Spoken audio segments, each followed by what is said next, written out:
नमस्ते, आज मैं आपको एक कहानी सुनाती हूँ। समय न बर्बाद करते हुए कहानी शुरू करते हैं। सेब का पेड़ और किसान। एक बार की बात है, एक गांव था, वह छोटीलाल नाम का किसान रहता था। किसान को प्यार से छोटू नाम से संबोधित करते थे।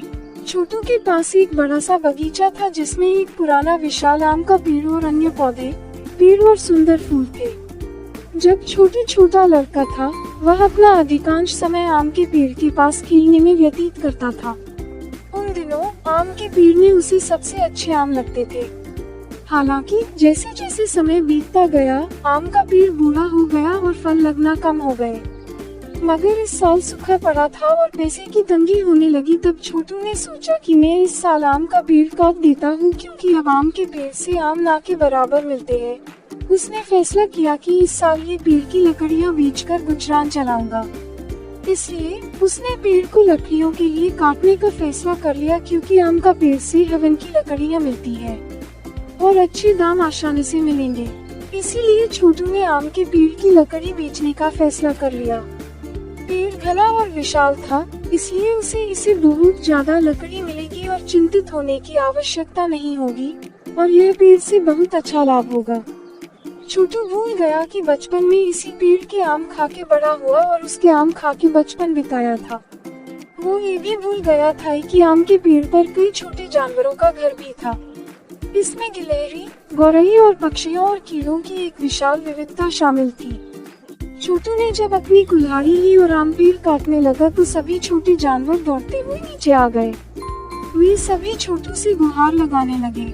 वे छोटू के पास जमा हो गए और बोले, कृपया इस आम के पेड़ को मत काटो। जब तुम छोटे थे तब से ये आम का पेड़ तुम्हारा और तुम्हारे परिवार का आम दे के गुजरान चलाया है, और इसी पेड़ के नीचे तुम्हारी अच्छी यादें भी है। ये अब हमारा घर भी है और हमारे पास रहने के लिए कोई और जगह नहीं है। छोटू के पास कोई और चारा नहीं था, इस वजह से तो मानने को तैयार नहीं था। उसने अपनी कुल्हाड़ी उठाई तो सभी जीव छोटू से आम का पेड़ न काटने की प्रार्थना करने लगे। गिलहरी ने प्रार्थना की, ये पेड़ हमारा घर है, कृपया मेरे घर को मत काटो और नष्ट मत करो। छोटे पक्षी रोए, कृपया मेरे घोंसले को मत काटो और नष्ट मत करो।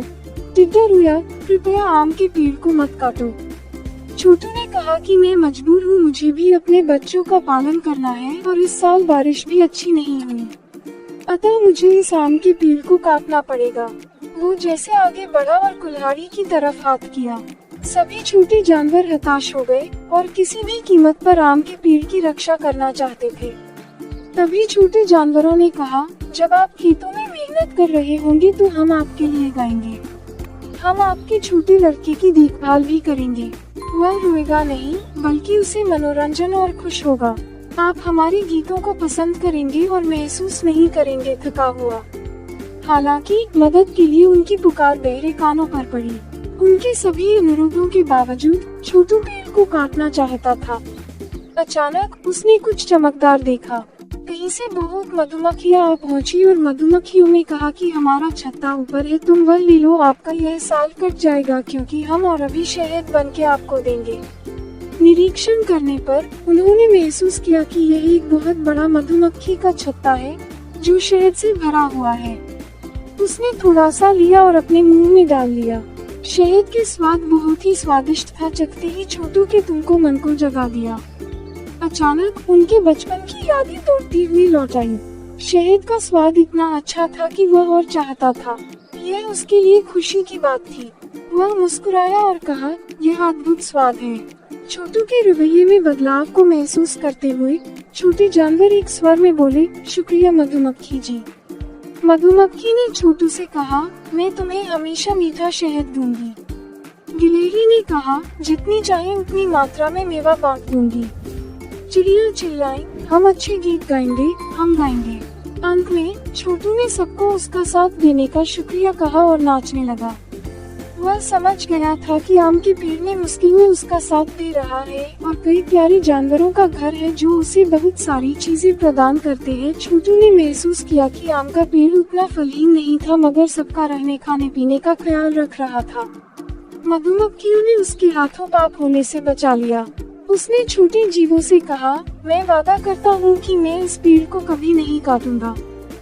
मुझे अपनी गलती का एहसास हो गया है और आप सभी अब शांति और सद्भाव से रह सकते हैं। नन्हे जीवों ने मधुमक्खी का तहे दिल से शुक्रिया अदा किया। यदि छोटू को छत्ता न मिला होता तो वे अब तक बेघर हो चुके होते। पुराने आम के पेड़ में खुशी खुशी रहने लगे। अगले साल पेड़ पर बहुत आम आए और खेती से भी खूब आमदनी हुई। किसी ने सच ही कहा है, सबका साथ सबका विकास। तो बच्चों, ये किसने कहा है, ये कमेंट में जरूर बताना और ये भी बताना कि ये कहानी आपको कैसी लगी।